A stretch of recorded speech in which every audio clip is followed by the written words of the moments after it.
Hey, this is Mad Movie Mark of the Mad Movie Mark Movie Review.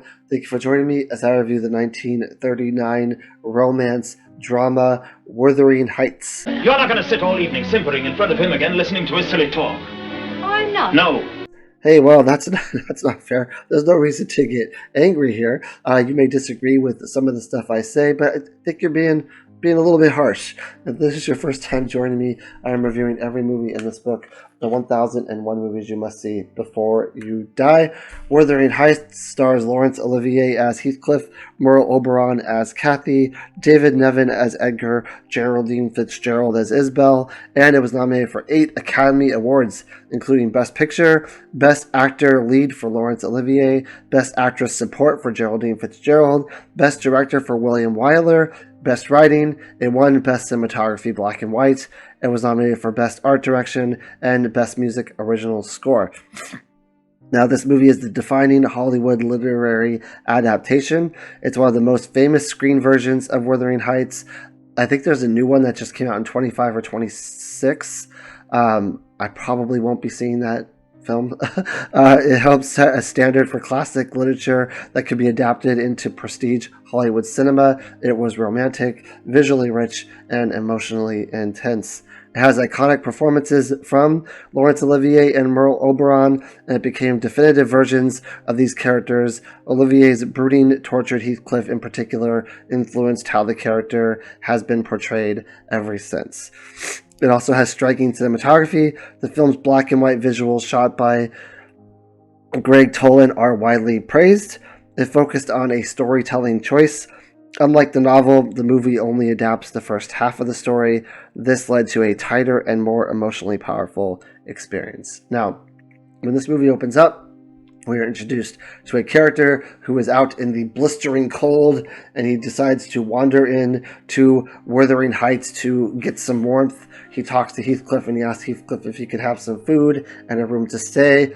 Heathcliff is very put-offish by this man. He's kind of angry, which he is through most of this film, and he's not very nice to him. And then he's like, well, excuse me, we don't get that many guests at Wuthering Heights. You can go ahead and take the bridal suite upstairs. So this gentleman goes up to the bridal suite, and throughout the night he hears these voices at the window. So he goes over to the window, and he hears a woman named Cathy calling for Heathcliff. And he summons Heathcliff up, and he says, I heard this woman's voice in the window, and she was calling you. Her name was Cathy. He goes into a wild rage and throws him out of the room and says, never come in this room again. And then he runs to the window and says, Cathy, please talk to me. Don't make me suffer by not hearing your voice again. And then he runs outside into the snow. Now, the housekeeper who is there, who is predominant throughout the entire film, she says, let me tell you a story about what happened with Heathcliff and Cathy.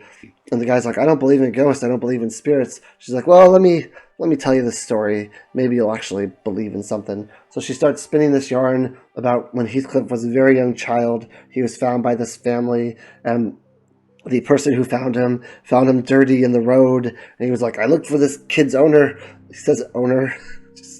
Okay.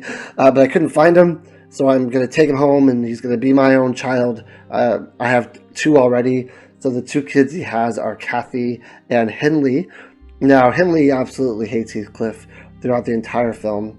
I don't know if it's like because it's 2 boys and he's not really his son or whatever, but eventually Cathy falls in love with Heathcliff, and she's in his corner, and she's the only one sticking up for him, and she's the only one who's by his side. They go out one day on like this horse, and when they get to this steep cliff called I think it's the Penistone Crags, they decide that there's like this imaginary castle there, and they both live in this imaginary castle where they're kings and queens, and they'll love each other for the rest of their life type of thing. Now, eventually, their father passes away, and when he passes away, Henley takes over the estate, and he's the new man of the house, and he forces Heathcliff to become a stable boy.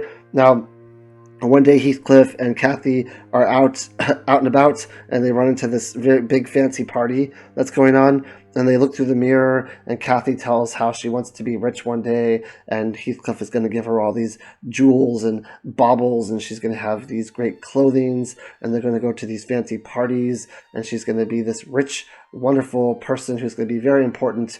And as they're looking through this window, these dogs come and attack them, and they viciously injure Cathy's leg, and they go inside. They tend to Cathy, and they throw Heathcliff out. Now, at this point, Heathcliff is just a stable boy, so they throw him out, and they're like, "Be gone with you, stable boy," and they tend to Cathy's leg. Now, Cathy has to stay there for a few months and to fully heal and everything. While she's there, the gentleman who is about her age who lives there, his name is Edgar. He falls in love with her. Eventually, he proposes marriage to her. Now, eventually, she'll go back to where she lives, and Heathcliff is still there. And the maid or the housekeeper is like, "Well, what about Heathcliff? I thought you loved Heathcliff, and now you're saying this other guy is proposing to you." And she says, "Oh, Heathcliff, it would be an embarrassment to marry him." Now, he's in the other room, so he's hearing everything that she's saying. It would be an embarrassment to marry him. He has no riches. He doesn't want anything in life. He's just going to be a stable boy forever. No ambitions, no goals, no direction. I could be marrying someone who's going to give me money and fame and wealth, and I'm going to go to lavish parties. Now Heathcliff hears this, and he runs out. Cathy hears him, runs out, and she realizes she's made a mistake because she still loves Heathcliff. She runs out into the snow, and she professes her love for him in the snow, and talks about how much she messed up because she loves him. Now, eventually, they get back together, and there's kind of a lot of scenes in this movie where it feels like she's leading him on, Heathcliff, a little bit, where she loves him, she wants to be with him, but then she wants to be rich, but then she loves him again, and she wants to be rich again, loves him, wants to be rich, and back and forth, until eventually he goes away to America, and he comes back, and when he comes back, he is rich, but at this point, Cathy's already married Edgar, so his kind of window of opportunity is gone, and when he comes back, he lets everyone know that he bought Wuthering Heights from Hindley, because Hindley is an alcoholic, and he just blows all of his money, and he's incredibly poor, so he's bought Wuthering Heights, and he's incredibly rich now, and he wants to be with Cathy. Now, Cathy says that this can't happen because she's in love with Edgar, and they're married, and all this stuff, and while they're discussing this, Edgar's sister is there, and that's Isabel, and she's hearing what's going on, and she says, you've treated Heathcliff very poorly, and I'm very disappointed in both of you, both my brother Edgar and my sister-in-law Cathy. I'm very disappointed in you. So then she goes to Heathcliff, and she says, I'm very sorry for what happened, I think you're a great person, and Heathcliff ends up realizing that Isabel is in love with him, so they end up getting married, and I think he's just doing it to make Cathy miserable and to make Cathy jealous, which is terrible because it ends up making Isabel completely miserable as well because she's in love with Heathcliff and he doesn't love her back, and Isabel ends up saying, well, if Cathy would just die, then maybe I could start having this relationship with my husband, and we could start having a good life and loving each other and being together, and eventually word does come that Cathy is in her last minutes of life because she wants to die, she's lost the will to live, and she has some sort of fever. It seems like in a lot of these movies in the 1930s, everyone had some sort of fever. So when Heathcliff hears this, he runs to her, and he wants to be with her while she dies, and they are together, and then later on in the movie, Heathcliff will die as well, and then you see them at the end of the film together on the Penistone Crags, hand in hand, and that's basically the movie. I didn't think this movie was great. I thought it was good. The acting is very fantastic.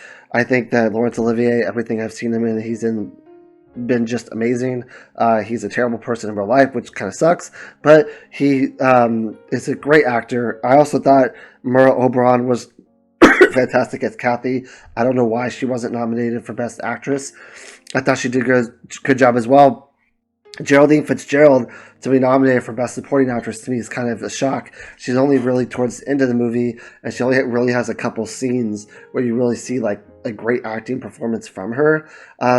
So I think maybe it was a little bit grabbing at straws nominating her. I didn't think that she had enough in this movie to be nominated for Best Actress, though her character is incredibly tragic as well because she's in love with Heathcliff, and I think a part of her also wants to kind of stick it to her sister. But I felt for her probably more than any other character. I really didn't like the characters of Heathcliff or Cathy at all. I thought they were both annoying. Edgar was actually a nice, solid character. He is someone who kept going back to Cathy no matter really what she did or how many times she went back to Heathcliff. Edgar was always there going back to her. So he was a redeemable character as well. The cinematography in this movie is actually pretty amazing.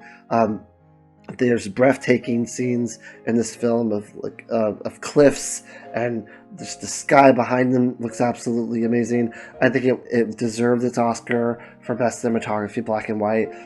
It just looks breathtaking. The cinematography and the acting in this film, I think, are really what make it. It's the story that I'm not a huge fan of, and it just kind of drags a little bit. It becomes a little boring at times. I get tired of the back and forth between Heathcliff and Cathy. I'm like, okay, like this is enough back and forth. Let's just settle this. Let's just get it over with. Wasn't a huge fan of it, but all in all, it was a good movie. Acting's great, cinematography's really good. It's just the story I didn't like. I'm gonna give it an 8 out of 10. I hope you join me next time when I review Mr. Smith Goes to Washington. Thank you. Have a great day.